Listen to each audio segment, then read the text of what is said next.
بسم الله الرحمن الرحيم نحمده ونصلي ونسلم على رسوله الكريم أما بعد. حسن غريب. فإن قيل قد صرح الترمذي بأن شرط الحسن أن يروى من غير وجه فكيف يقول في بعض الأحاديث حسن غريب لا نعرف إلا من هذا الوجه. بسم اللہ الرحمن الرحیم. یہاں سے ایک اعتراض ہے اور اس اعتراض کا جواب اگلے پیرے میں ہے. اعتراض یہ ہے کہ حسن کی شرط، پہلے عبارت دیکھ لیتے ہیں. اگر یہ اعتراض کیا جائے گا کہ ترمذی نے صراحت کی ہے کہ حسن کی شرط یہ ہے کہ وہ متعدد طرق سے نقل کیا جائے، یعنی حسن روایت وہ ہے جس میں کئی طرق ہوں، متعدد طرق ہوں، تو کیسے کہتے ہیں امام ترمذی رحمۃ اللہ علیہ بعض احادیث میں حسن غریب، کیونکہ غریب تو وہ ہے کہ جس کی ایک ہی سند ہو، اور امام ترمذی رحمۃ اللہ علیہ نے حسن کے اندر تعریف یہ کی ہے کہ حسن وہ ہے جو متعدد طرق سے ہے، جس کی کئی سندیں ہوں. تو ایک ہی روایت کے بعد حسن غریب کا لیبل وہ لگا دیتے ہیں اور اس کے پیچھے یہ ٹائٹل دے دیتے ہیں، وہ کیسے درست ہوگا؟ کیونکہ حسن ہے تو غریب نہیں ہوگی اور غریب ہے تو حسن نہیں ہوگی.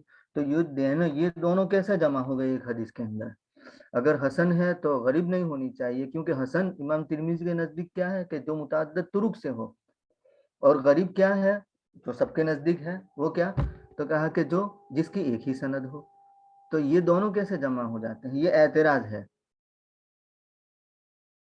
فالجواب أن الترمذي لم يعرف الحسن مطلقا وإنما عرف نوعا خاصا منه وقع في كتابه، وهو ما يقول فيه حسن من غير صفة أخرى، وذلك أنه يقول في بعض الأحاديث حسن وفي بعض صحيح وفي بعض غريب وفي بعض حسن صحيح وفي بعض حسن غريب وفي بعض صحيح غريب وفي بعض حسن صحيح غريب، وتعريفه إنما وقع على الأول فقط، وعبارته ترشد إلى ذلك حيث قال في آخر كتابه وما قلنا في كتابنا حديث حسن فإنما أردنا به حسن إسناده عندنا، وكل حديث يروى لا يكون راويه متهما بكذب ويروى من غير وجه نحو ذلك ولا يكون شاذا فهو عندنا حديث حسن. یہ جواب دیا ہے. جواب یہ ہے، جواب یہ ہے ان ترمذی، بے شک ترمذی رحمۃ اللہ علیہ نے مطلق حسن کی تعریف نہیں کی ہے. پہلے تو مطلق حسن کی تعریف اپنے ذہن میں رکھ لو.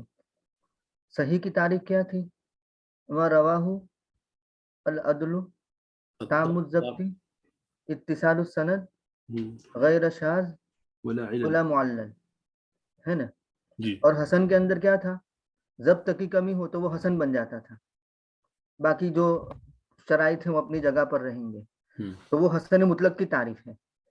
تو کہتے ہیں کہ امام ترمذی نے حسن مطلق کی تعریف نہیں کی ہے، یقیناً انہوں نے تعریف کی ہے حسن کی ایک خاص قسم کی جو ان کی کتاب میں واقع ہوئی ہے. امام ترمذی کے گویا کہ اصطلاح ہے، ان کا ایجاد ہے، انہوں نے اپنی جانب سے یہ حسن کی ایک الگ تعریف ایجاد کی ہے، تعریف کی ہے ایک حسن کی ایک خاص قسم کی جو ان کی کتاب میں واقع ہوئی ہے. اور وہ کیا؟ وہ ما یقول، اور وہ ہے کہ جس میں وہ حسن کہتے ہیں دوسری صفت کے بغیر. مطلب یہ کہ حسن جو متعدد طرق سے نقل کی جاوے تو وہ صرف اس حسن کی تعریف ہے کہ جس روایت کے بعد صرف حسن کا لفظ ہوگا، اس کے ساتھ کوئی غریب نہیں ہوگا، صحیح نہیں ہوگا،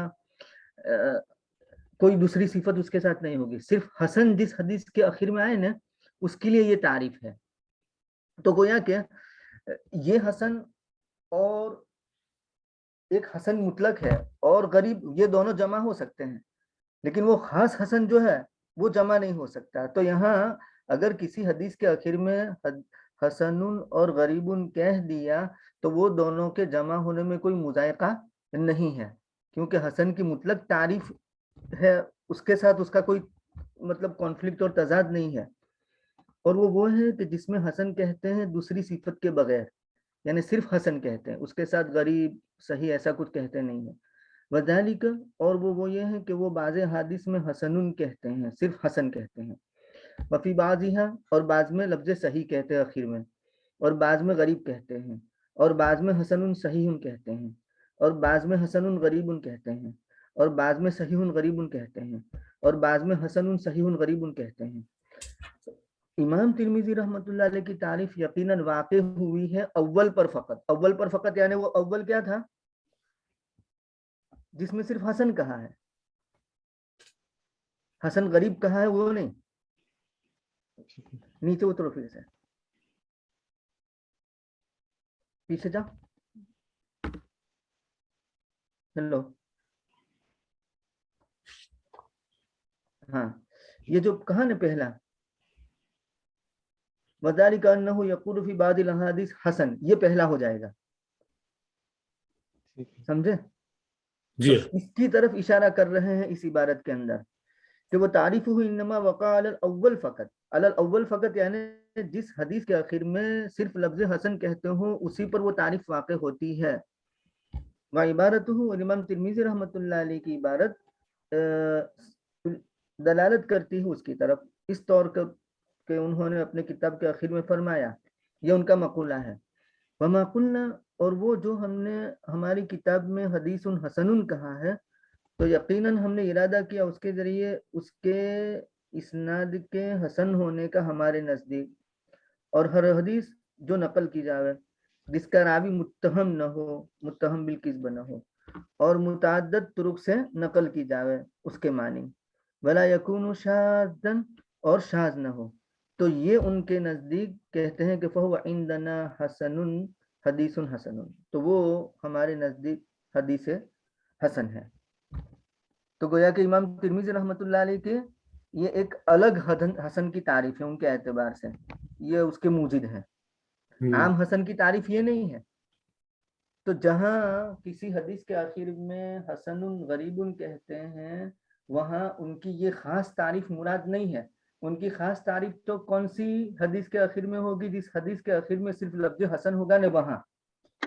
تو یہ حسن اور غریب تو جمع ہو سکتے ہیں جو اپنی کتاب میں کسی حدیث کے آخر میں حسن غریب کہتے ہیں وہ، کیونکہ ہاں وہاں حسن کی وہ خاص تعریف مراد نہیں ہے جو وہ مراد لیتے ہیں اپنی کتاب کے اندر. تو اس میں کیا فرق ہوگا جو اوپر لکھا لم یعرف حسن مطلقاً جو ہے ڈیفینیشن، اور اس کی حسن کی ڈیفینیشن میں اکثر چیزیں تو سیم ہے، جیسے وہ کہہ رہے تھے بھائی کذب وہ نہ ہو. جو حسن کی تعریف عام ہے نا مطلق، جی وہ تو اس میں متعدد طرق سے نقل کیا گیا وہ نہیں آتا. صحیح، کیونکہ وہ صرف ضبط کی کمی ہوتی ہے صحیح حدیث میں. یہ اور یہ امام ترمذی رحمۃ اللہ علیہ نے جو ایجاد کیا ہے اس میں متعدد طرق سے بھی نقل کیا جاوے تبھی تو وہ اعتراض واقع ہوتا ہے نا کہ یہ کیسا. امام ترمذی کے نزدیک تو حسن وہ ہے کہ جو متعدد طرق سے نقل کیا جاوے، تو وہ کسی حدیث کے آخر میں غریب بھی کہہ دیتے ہیں اور اس کے ساتھ حسن بھی کہہ دیتے ہیں، وہ دونوں کیسے جمع ہو جاتے ہیں؟ تو اس کا یہ جواب دیا کہ امام ترمذی رحمۃ اللہ علیہ جس حدیث کے آخر میں حسن غریب کہتے ہیں وہاں حسن سے مراد وہ جو عام حسن ہوتا ہے وہی مراد ہے. ان کی جو خاص تعریف ہے وہ مراد نہیں ہے کہ اعتراض واقع ہو. جی، اعتراض تو تب واقع ہوتا ہے کہ انہوں نے جو حسن کی تعریف کی ہے اس کے اعتبار سے حسن کے ساتھ غریب جمع کرتے تو اعتراض واقع ہوتا. لیکن وہ جہاں کہیں حدیث حسن غریب کہتے ہیں تو وہاں وہ حسن مراد ہوتا ہے جو عام حسن ہوتا ہے، جو سب کے نزدیک متفق علیہ جس کی تعریف ہے، تو وہ تو غریب کے ساتھ جمع ہو سکتا ہے کیونکہ اس حسن کے اندر تو متعدد طرق کی شرط نہیں ہے نا. جی سمجھ میں آیا؟ کہ ایک ہی مین ڈفرینس ہے جو ان کی حدیث کی ڈیفینیشن حسن کی اور جو اصل ہے کہ طرق ملٹیپل ہوں.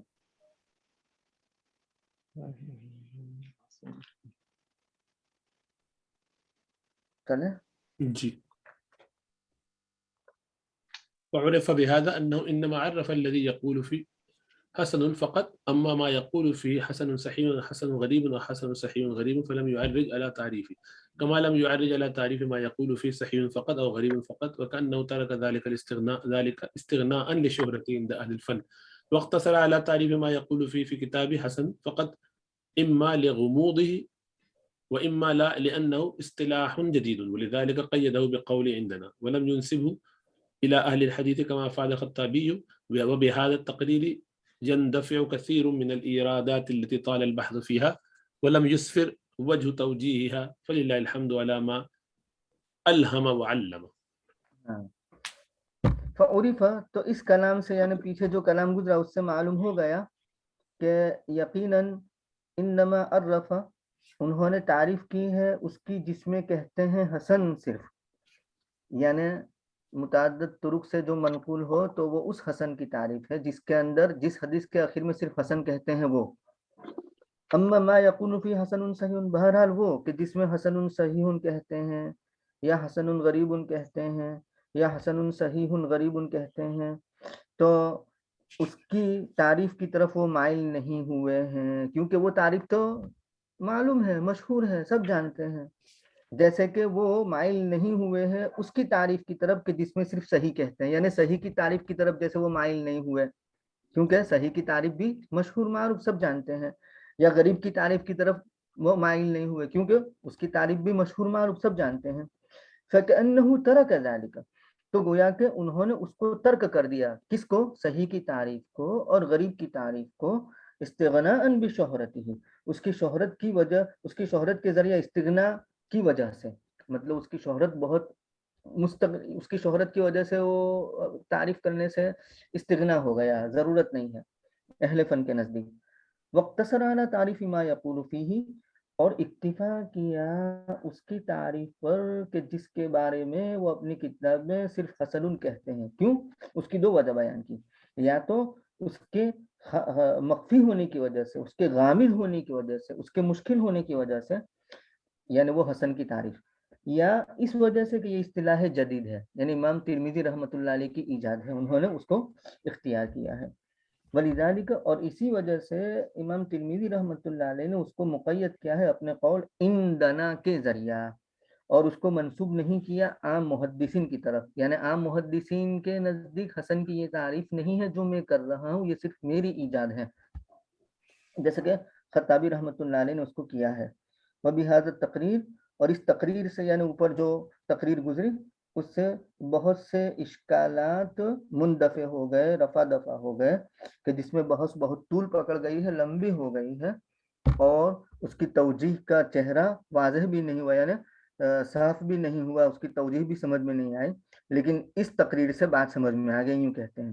تو اللہ ہی کے لیے تعریف ہے اس پر جو اس نے الہام کیا اور جو اس نے سکھلایا.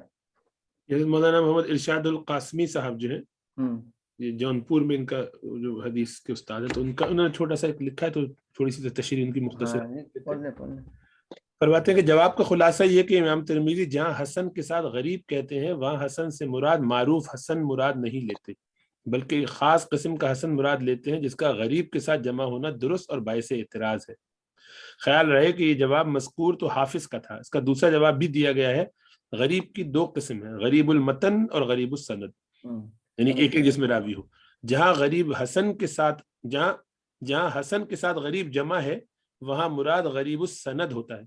یہ وہ حدیث ہے جو متعدد صحابہ سے منقول ہے مگر راوی ایک صحابی سے روایت میں منفرد ہوتا ہے، تو اس کا متن تو حسن اور سند غریب ہو جائے گی. یہ جمع ہونے کی صورت ہے. بعضوں نے یہ بھی جواب دیا ہے کہ جمع ہونا اختلاف طرق کے اعتبار سے ہے. ایک تو یہ بات یہ واضح ہوئی. دوسری ایک اور بات فرمائی کہ مؤلف اس مقام سے یہ کہہ رہے ہیں کہ ہم نے جو جواب دیا ہے، خود امام ترمذی نے بھی ترمذی کے آخر میں یہی جواب دیا ہے کہ حسن میرے نزدیک یہ ہے کہ جس کی بنیاد پر صحیح اور غریب اس کے ساتھ جمع ہو جاتے ہیں. مزید مؤلف امام ترمذی کے سنی کو بیان کر رہے ہیں کہ وہ حسن کو غریب و صحیح کے ساتھ بھی ذکر کرتے ہیں اور انفراداً بھی ذکر کرتے ہیں. مؤلف اس مقام سے امام ترمذی کے ضابطے اور سنی کو ذکر کر رہے ہیں کہ جہاں وہ حسن کے ساتھ کسی اور وصف یعنی غریب وغیرہ کا ذکر کرتے ہیں تو وہاں یہ تعریف مذکور مراد نہیں لیتے، جیسا کہ صرف صحیح یا صرف غریب میں. نیز انہوں نے صرف حسن کے ساتھ تعریف ذکر کی ہے، دیگر کو ترک کر دیا، اس وجہ سے کہ رائج اور مشہور ہے، اور حسن کی اس وجہ سے کہ وہ ذرا مشکل اور غامض تھا، یا اس وجہ سے امام ترمذی ایک نئی اصطلاح اس میں اختیار کر رہے ہیں کہ جس سے لوگ واقف نہیں، اسی وجہ سے ان لنا کہا ہے، اور اس تعریف کی کسی محدث کی جانب نسبت نہیں کی، جس کا واضح مطلب یہ ہے کہ یہ ان کی اپنی اصطلاح ہے. ایک سوال تھا کہ اگر جو حضرت ترمذی رحمۃ اللہ علیہ کی جو ڈیفینیشن ہے اس میں جو ہے وہ ضبط بھی ہوگا حسن کی، ہاں ضبط کو جو انہوں نے مینشن نہیں کیا، ضبط تو نہیں ہوگا، نہیں ضبط کی کمی کو یعنی اس میں شامل رکھتے ہیں کہ یہ وہ اس میں وہی ہوگا، وہ شامل رہے گا. حضرت یہ اگر ریپیٹ کر دیں اس کو کہ جو امام ترمذی کی جو ان کی جو ڈیفینیشن ہے وہ ہے کیا، وہ اس میں یہ مینشن کر رہے ہیں کہ متعدد روایت ہوں اس میں؟ حضرت ان کی کون سی تحفہ المئی میں کون سی ان کی جلد ہے وہ ذرا اس میں سے دیکھ لیں. میں ہوگا کتاب العلل میں نا. ہاں آپ کو نظر آ رہی کتاب؟ جی جی دیکھ لو اس میں اس کے مقدمے ہی میں غالباً انہوں نے کچھ بیان کیا ہوگا اس کے بارے میں نا. اوپر جاؤ اور اوپر یہ تو اصل میں غالبی جنرل بات چل رہی ہے. حجیت حدیث ہو گیا تدوین،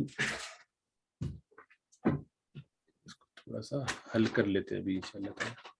امام ترمذی یہ کتاب العلل کی شرح کا آغاز ہے.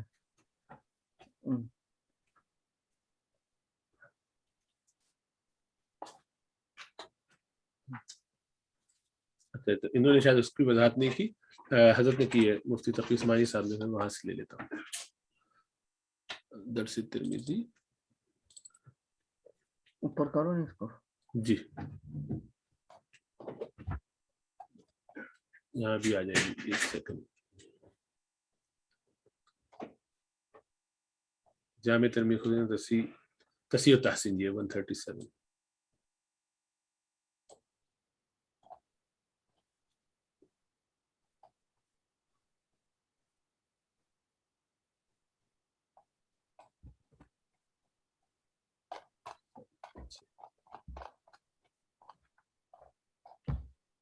بعض حضرات نے امام ترمذی کی تصحیح یعنی صحیح قرار دینا اور تحسین کے معاملے میں حاکم کی طرف اچھا نہیں، یہ نہیں یہی ہے. حسن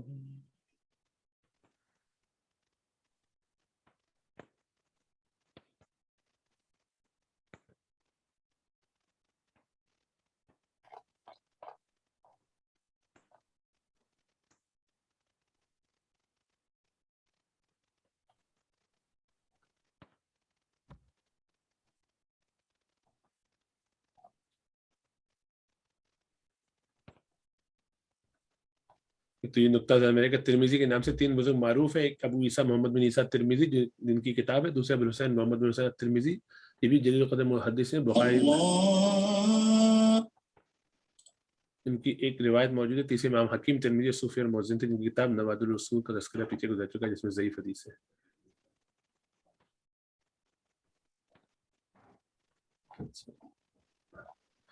یاد نہیں آ رہا کہ دونوں میں سے کس میں ہے، اس میں تو فتح العلمی میں تھی ضرور، لیکن یہ حسن کو صحیح کے ساتھ جمع کرنے کا آ گئی 160. جزاک اللہ 160 اسی میں ہے نا تحفۃ العلمی. جی جی جی بالکل. وہ آپ سے جب لی تھی 3-4 سال ہو گئے، 5 سال پتہ نہیں ہو گئے، یاد نہیں رہتی چیزیں. حافظے اتنے کمزور ہیں گناہوں کی وجہ سے، اللہ محفوظ رکھے. صحیح حدیث وہ ہے جس میں 5 باتیں جمع ہو. تو فتح العلمی کے مقدمے سے اس کے تمام راوی عادل یعنی ثقہ اور معتبر ہو، تمام راویوں کو حدیث کی سند خوب اچھی طرح سے محفوظ ہو، سند متصل ہو یعنی اس کا کوئی راوی چھوٹ نہ گیا، سند میں کوئی علت خفیہ یعنی پوشیدہ خرابی نہ ہو، اور وہ روایت شاذ بھی نہ ہو. حسن وہ حدیث ہے جس کی سند کا کوئی راوی خفیف الضبط و حافظہ ذرا سا کمزور ہو جائے، یعنی اس کی یادداشت میں کمی ہے، حدیث اس کو خوب محفوظ نہ ہو. اور صحیح کی باقی 4 شرطیں اس میں موجود ہیں، یعنی تمام راوی عادل ہو، سند متصل ہو، سند میں کوئی علت خفیہ نہ ہو، روایت شاذ بھی نہ ہو.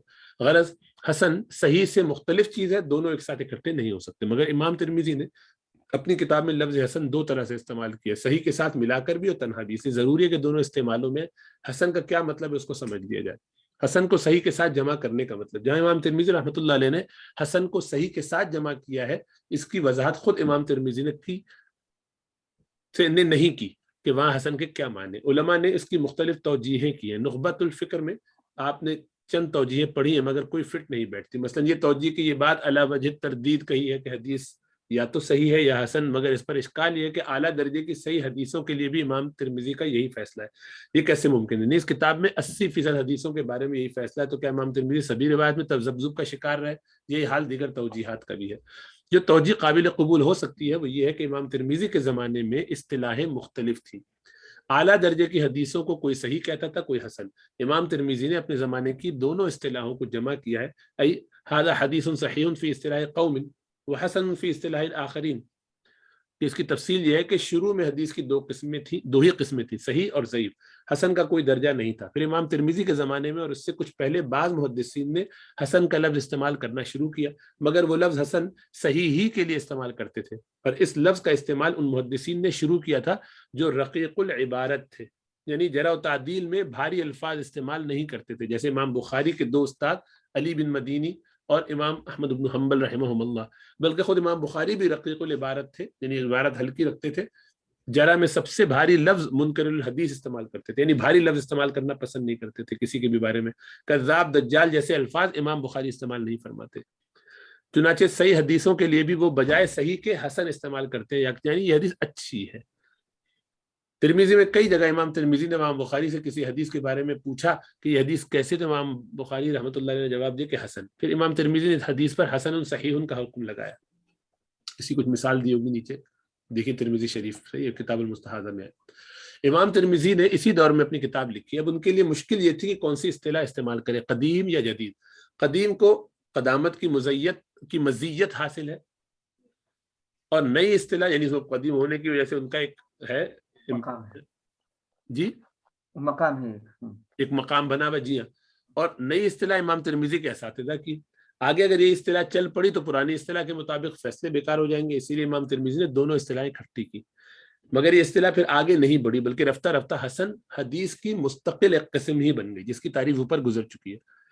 اب صرف حسن، حدیث حسن کا مطلب، جہاں امام ترمذی صرف حسن استعمال کرتے ہیں، یعنی صحیح کے ساتھ اس کو جمع نہیں کرتے، وہاں حسن کی کیا معنی ہوں گے؟ چونکہ یہ نئی اصطلاح تھی، اس لیے امام ترمذی نے خود اپنی اس اصطلاح کا مطلب بیان کیا کہ جس حدیث کی سند میں 3 باتیں جمع ہو، سند کا کوئی راوی متہم بالکذب نہ ہو، روایت شاذ نہ ہو، حدیث متعدد سندوں سے مروی ہو، تو ایسی حدیث کو امام ترمذی رحمۃ اللہ علیہ صرف حسن کہتے ہیں۔ ٹھیک ہے، یہ ڈیفینیشن ہو گئی، یعنی حافظے کا اس میں وہ نہیں مانتے دخل، وہ الگ ہے۔ اور اسی طریقے سے علت اور شاذ نہ ہونے کا بھی نہیں مانتے، شاذ ہونے کا مانتے، روایت کا شاذ نہ نہیں ہو، مانتے، ہاں علت کو نہیں مانتے، علت اور اسی طرح سے متعدد طرق کو مانتے ہیں۔ ٹھیک ہے، سند میں کوئی راوی متہم بالکذب نہ ہونے کا مطلب یہ کہ کوئی راوی کذاب یا واضح حدیث نہ ہو، کیونکہ جب تہمت کذب کے الزام کی نفی کی تو اس سے بھاری جرح یعنی کذب اور وضع کی بھی گنجائش نہیں رہی۔ صحیح ہے، جب تہمت یہ الگ ہے، دونوں کی بات بعد میں کریں گے۔ البتہ باقی اسباب تعان کے ساتھ حدیث حسن ہو سکتی ہے، یعنی حافظہ کمزور ہو سکتا ہے۔ حدیث کے شاذ نہ ہونے کا مطلب یہ ہے کہ وہ ثقہ راویوں کی روایت کے خلاف نہ ہو، یہ مطلب ہے کہ اس کے مطابق موجود ہوں، جیسے شذ شذوذن کے معنی شذ یشذ شذوذن، ضرب یضرب سے آتا ہے کہ معنی جماعت سے الگ ہونا، من شذ شذ فی النار جو حدیث میں آتا ہے، جو جماعت کی مخالفت کرنا۔ امام شافعی رحمۃ اللہ علیہ فرماتے ہیں کہ شاذ کا یہ مطلب نہیں ہے کہ کسی حدیث کو کوئی ثقہ راوی تنہا روایت کرتا ہو، کوئی دوسرا اس کو روایت نہ کرتا، بلکہ شاذ حدیث وہ ہے جو ثقہ روات کسی حدیث کو روایت کرے، بس ایک راوی ان سے علیحدہ ہو جائے، بس وہ ان کے برخلاف روایت کر دے۔ امام شافعی کی رائے۔ اور مختلف اسانید سے حدیث کے مروی ہونے کا مطلب یہ ہے کہ ایک حدیث کا مضمون دیگر اسانید سے بھی نبی اکرم صلی اللہ علیہ وسلم سے مروی ہے۔ غرض وہ حدیث جس کو معتبر ثقہ راوی روایت کرے، یا ایسا راوی روایت کرے جو بس کثرت غلطیاں کرتا ہے، یا ایسا راوی روایت کرے جس کی روایتوں میں وہم پایا جاتا ہے، مگر کوئی راوی متہم بالکذب نہ، اس کو جھوٹ کا الزام نہ لگائے گا۔ ایک تو ہوتا ہے پکا کہہ دیا کہ جھوٹا ہے، اور دوسرے کا کہ نہیں، اس میں جھوٹ کی تہمت ہے، کنفرم نہیں ہے، اور نہ شاذ ہو، اور نہ وہ حدیث احادیث صحیحہ کے خلاف ہو، اور وہ مضمون مختلف سندوں سے مروی ہو، تو ایسی حدیث امام ترمذی کے نزدیک حسن ہے۔ اور امام ترمذی کی حدیث حسن لذاتی سے مختلف چیز ہے۔ ہلکی ضعیف حدیث بھی امام ترمذی کے نزدیک حسن ہو سکتی ہے، بس امام نووی جو امام ترمذی کی تحسین پر اعتراض کرتے ہیں وہ صحیح نہیں، وہ حسن لذاتی کی تعریف پیش نظر رکھ کر اعتراض کرتے ہیں، حالانکہ امام ترمذی کا حسن اس سے مختلف ہے۔ امام ترمذی رحمۃ اللہ علیہ کے نزدیک کے زمانے تک حدیث کی مستقل قسم حسن وجود میں نہیں آئی تھی۔ ملحوظہ امام ترمذی کی یہ اصطلاح انہی کے ساتھ خاص ہو کر رہ گئی، آگے نہیں چلی۔ ماں بعد زمانہ میں حسن ایک مستقل قسم ہے، صحیح اور ضعیف کے بیچ میں وجود میں آ گئی ہے، اور آگے یہ اصطلاح نہ چلنے کی وجہ سے امام ترمذی کی مراد بھی عام طور پر مخفی ہو گئی، جبکہ حضرت نے خود اپنی اس اصطلاح کی وضاحت کی جو درج ذیل ہے. خلاصہ جس حدیث کا کوئی راوی انتہائی درجہ ضعیف نہ ہو اور وہ حدیث ثقہ راویوں کے خلاف بھی نہ ہو اور وہ مضمون نبی پاک صلی اللہ علیہ وسلم سے ایک سے زیادہ سندوں سے مروی ہو, تو ایسی حدیث کو امام ترمذی حدیث حسن کہتے ہیں. اس تعریف کی روح سے حدیث جس کے ڈانڈے حدیث صحیح سے ملے ہوئے ہوں, کیونکہ صحیح حدیث کے روات اعلیٰ درجے کے ہوتے ہیں اور وہ شاذ بھی نہیں ہوتی, اور عام طور پر وہ مضمون متعدد صحابہ سے مروی بھی ہوتا ہے. اس لیے حسن اور صحیح کے درمیان حد فاصل قائم کرنی ضروری ہے, جو امام ترمذی نے نہیں کی. ہماری ناقص رائے میں اگر روات کی عدالت اور حفظ اور اتقان اعلیٰ درجے کے ہو تو حدیث صحیح, اور اگر دونوں باتوں میں کوئی راوی فروتر ہو, ہلکا ہو, کم ہو, تو وہ صرف حسن ہے. پس حسن لذاتی ہی سے امتیاز اوصاف عدالت میں کمی کے ذریعے ہوگا. اگر روات اعلیٰ درجے کے عادل و ثقہ ہوں تو وہ حدیث حسن لذاتی ہی ہے, اور حفظ و اتقان کی طرح عدالت میں بھی کمی آ جائے تو وہ حدیث امام ترمذی کے نزدیک حسن ہے. غریب ان کی بعد میں دیکھیں گے. تو یہ حسن لذاتی ہی سے نیچے ہوئی تھوڑی سی حسن جو حضرت بالکل حسن لذاتی میں تو صرف حافظے کی کمزوری تھی. امام ترمذی کی حسن کے اندر حافظے کے علاوہ وہم بھی ہو سکتا ہے, اور یعنی کچھ ہلکا پھلکا اور بتایا انہوں نے کہ اور بھی کچھ چیزیں ہو سکتی ہیں. دیکھیے بکثرت غلطیاں بھی کرتا ہو تو بھی ہو جائے گا, کثیر غلط اس کے ساتھ لگا ہوا تب بھی. اور تو یہ حضرت اس کی ڈیفینیشن حسن لغیرہ ہی کی طرح نہیں ہو گئی, جس کو کہتے ہیں کہ ضعیف سے ملٹیپل طرق کے ساتھ یا ضعف اور کذب اور فسق کی وجہ سے نہ ہو, جس کا وہ اس کو حسن لغیرہ بنا دیتے ہیں. تو یہ وہ حسن لغیرہ ہی جیسی کچھ کہہ سکتے ہیں, لیکن یہ ہے کہ ان میں حسن لذاتی سے نیچے کا درجہ, ہاں لذاتی سے نیچے اور لغیرہ سے تھوڑا اوپر کہہ سکتے ہیں. اس لیے کہ لغیرہ میں تو ضعیف روایتیں ہوتی ہیں, اس میں ضعیف نہیں ہے, راوی میں کچھ کمزوری ضرور ہے, لیکن یہ ہے کہ وہ اتنی زیادہ کمزوریاں نہیں ہیں. یعنی انہوں نے بتایا نا کہ متہم بالکذب وغیرہ نہ ہو, تو راوی تو ایسی روایت تو ضعیف ہی ہو جاتی ہے. تو اب متہم بالکذب ہو یا وہم وغیرہ ہو یا کثرت غلط کرتا ہو تو وہ حدیث اور نیچے ہو جائے گی. تو وہ اس کے مقابلے میں یہ تھوڑا سا, یعنی وہ حسن لغیرہ جو ہے وہ تو ضعیف روایت ہوتی ہے بالکل, اس میں بہت سارے طرق اس کو تھوڑا سا اسٹیبلش کر دیتے ہیں. یہ اپنی ذات میں ہے, یہ حسن اپنی ذات میں ہے. جی جی جی, یہ اپ گریڈڈ نہیں ہے. اب ہاں وہ اپ گریڈڈ ہے, تو وہ ذرا زیادہ اس سے ایک درجہ گویا نیچے محسوس ہوتی ہے. واللہ اعلم. اس کا ایک میں نے چھوٹا سا وہ چارٹ سا بنایا تھا, شاید اس کو میں شیئر کر لوں اگر آپ اجازت دیں. ہاں دکھائیے. کہ یہ اس سے کوئی جو ہے وہ کہ جیسے یہ صحیح لازیتی سے ڈاؤن گریڈ کیا تو حسن لذاتی ہو گئی, اس سے اپ گریڈ کیا طرق کی کثرت سے صحیح لغیری ہو گئی, صحیح ہے بالکل, اور ضعیف سے اوپر چلے گئے تو حسن لغیری ہو گئی. بالکل. تو اس کے بیچ میں یہاں پہ وہ آ جائے گی حسن امام ترمذی کی جو ہے, لیکن چونکہ وہ اب وہ رہی نہیں, وہ خالی ترمذی کی حد تک ہی ہے کہ ختم ہو گئی, تو اب اس لیے اس کا تذکرہ کرتے نہیں, صرف ترمذی پڑھتے پڑھاتے ہوئے تذکرہ آتا ہے اس کا, اس لیے کہ وہ اب کوئی مستقل صنف رہی نہیں. وہ اعتراض واقع ہوتا ہے اس لیے کہ حدیث کے آخر میں حدیث حسن غریب کہا, تو یہ کیسے دونوں جمع ہو گئے, تو اس کو حل کے لیے یہ بات آئے گی کام. ہاں کہ ایک اس کا جواب دینے کے لیے سمجھ میں آئے گی کہ بھئی ایک طرف ایک اینگل سے یہ ہے اور ایک اینگل سے یہ ہے, لیکن اوور آل یہی ساری ہمیں یہ جو 5 ہیں, ہاں 4 ہیں بس ہمارے لیے یہ ہے. یہ 4 کون سی ہیں کہ جن سے احتجاج کیا جا سکتا ہے, یعنی جن سے حجت پکڑی جاتی ہے, جن سے دلیل لی جا سکتی ہے, فرائض وغیرہ بھی مختلف چیزیں, یہ سب جو ہے قابل استدلال حدیث ہے. اس سے جو کم درجے کی ہوتی ہے ان میں پھر دیکھنا پڑتا ہے کہ وہ کسی کے خلاف نہ ہو رہی ہوں. یعنی یہ چاروں درجے جو ہے یہ ذرا مضبوط ہے. حسن لغیری تک, حسن لذاتی تک تو ڈیفینیٹلی, اور حسن لغیری میں بھی گنجائش ہوتی ہے کچھ نہ کچھ, اس سے نیچے ذرا احتیاط کرنی پڑتی ہے.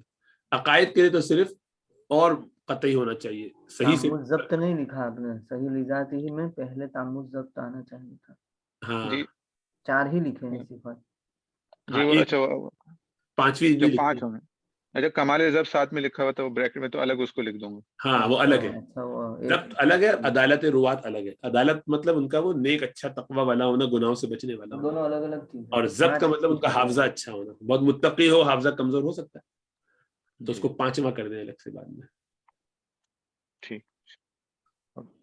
ایک اور سوال مجھے اس کا نہیں ملا, کیونکہ ڈسکشن شروع ہوئی تھی کہ حسن اور غریب کا اکٹھا ہونے کی, تو اس کا تو ابھی میرے ذہن میں وہ بھی ہے کہ اب امام ترمذی کی ڈیفینیشن کے مطابق بھی اس کے تو متعدد روات ہیں حسن کی، ان کی ڈیفینیشن نہیں، وہ حسن مراد نہیں لیتے یہاں. وہ اپنی امام ڈیفینیشن نہیں ترمذی لے رہے وہ. رحمۃ اللہ علیہ کی جو حسن ہے نا وہ صرف وہاں فٹ آئے گی کہ جس روایت کے آخر میں وہ صرف حسن کہتے ہیں، اس کے ساتھ کوئی ہاں دوسری صفت صرف نہ حسن ہو. آتی ہے صرف. ٹھیک ہاں ہے. غریب والے میں نہیں، جب غریب آگے آ گیا تو یہ حسن یہ دوسرا غریب اور ایک حسن دونوں جمع ہو سکتے ہیں. کیوں؟ ہاں اس لیے کہ وہ حسن وہ عام جو مفسرین اور سوری محدثین نے تعریف کی وہی حسن ہے. مطلق والی تعریف کی ہے وہ والی حسن ہے. ہاں وہ ان وہ کی تو اپنی جمع ہے. ہو سکتی ہے غریب کے ساتھ. ٹھیک ہے، بالکل صحیح ہے. آپ سمجھ آئے. مجھے یہ سمجھ نہیں آ رہی تھی کہ یہ ڈیفینیشن انہوں نے خود کی ہے اور ان کا اپنا ہی دونوں کا کمبینیشن ہے، تو پھر کیسے آئے. ہاں نہیں، وہ کمبینیشن جنرل کے ساتھ ہے. تو اس کا بالکل انہوں نے بتایا نا کہ یہ بالکل جواب جو دیا گیا حافظ صاحب کا، اس کا دوسرا جواب یہ بھی ہے. وہ کیا تھا جواب؟ آپ نے سنا تھا وہ جواب یہی ہے کہ امام یہ ترمذی. صرف اسی روایت کے ساتھ ہے کہ جس کے آخر میں صرف حسن کا لیبل آیا ہو. ہاں بالکل صحیح. غیر صفت اخرى. بالکل صحیح. ہاں، اس کے ساتھ کوئی دوسرا نہ ہو، غریب بالکل. صحیح ایسا کچھ نہ لکھا ہو. بالکل بالکل. صحیح. اس لیے میں نے کہا تھا نا، اس پر دھیان دو کہ وزاری کرنا ہو یقول فی بعض احادیث حسن بالکل وفی بالکل بعضها صحیح وفی بعضها غریب وفی بعضها ٹھیک. حسن صحیح وفی بعضها حسن غریب وفی بعضها حسن غریب وفی بعضها حسن صحیح وتعریفه انما وقع على الاول فقط. على الاول کا مطلب یہ ہے کہ فی بعض الاحادیث پہلی حسن والی. جو ہے نا صرف حسن صرف. ٹھیک ہاں صرف حسن، اس کے ساتھ کوئی دوسرا وصف بیان نہ کیا گیا ہو. ٹھیک. بالکل صحیح. بالکل صحیح. اسی لیے وہ کہا کہ جہاں حسن کے ساتھ غریب جمع ہے وہاں مراد غریب السند ہے. یہ وہ حدیث ہے جو متعدد صحابہ سے منقول ہو ہے تو مگر راوی ایک صحابی سے روایت کرنے میں منفرد ہے. ویسے تو وہ اوروں سے ہے لیکن ان راوی نے خالی ایک ہی سے سنا ہوا ہے، تو ان کے حساب سے، اس سند کے حساب سے یہ غریب ہے. ان صاحب کے حساب جن سے امام صاحب نقل کر رہے ہیں، تو اب یہ غریب اس لیول پہ ہے. ٹھیک ہے. اوروں نے اوروں سے کی ہے لیکن ان کے حساب سے کہہ دیا. تو یہ صحیح نا، یہ پرٹیکولر صحابی جو راوی جن کا یہ تذکرہ کر رہے ہیں وہ غریب ہیں، وہ یونیک ہے اس میں. اور تو اس کا متن تو حسن ہوا، سند یہ والی غریب ہو گئی. ایک صورت تو یہ. دوسرا یہ کہ جمع ہونا یہ طرق کے اعتبار سے ہے کہ بعض طرق اس کے یعنی مختلف طرق ہیں. اس کے طرق سے مراد یہ ہوتا ہے کہ بالکل ہی ڈفرینٹ چین آ گئی. متن تو ایگزیکٹلی سیم ہے لیکن چین بہت ساری مختلف آ گئی. تو اس لحاظ سے غریب ہوئی. تو اس میں اگر ایک ہی ہوگا تو غریب کہہ دیں گے اس کو. اچھا، متعدد طرق ہوں گے تو پھر ہم اس کو غریب کیوں کہیں گے اس کو؟ متعدد طرق ہونے کی وجہ سے اس ایک طریق میں وہ ہو گیا نا. یہ طریق ہمارا جو اکیلا ہے یہ ایسا ہو گیا. جس طریق کی یہ بات کر رہے ہیں کہ یہ والی حدیث اس چین سے ایک ہی ہے، ایک ہی آئی ہے. اچھا صحیح. مطلب اے نے بی سے، بی نے سی سے جو روایت کی یہ والی اکیلی ہے. ایک ہے سارے. اگرچہ ڈی نے ای سے اور ای نے ایف سے بھی کیا، وہ ایک دوسری ہے، اور آگے سب الگ الگ ہی ہوتے چلے جا رہے ہیں. بالکل صحیح ہے نا. جمع ہونا اختلاف طرق کے اعتبار سے ہے. ایک طریقے سے دیکھا جائے تو یوں، یعنی اگر سند اور متن کو سامنے رکھا جائے تو دونوں کی پاسبلٹی جمع کر دی انہوں نے. ٹھیک ہے. بالکل صحیح. دو کمبینیشن کر دیں گے. ماشاء اللہ. جزاک اللہ خیر. چلیے انشاءاللہ کل ملتے ہیں.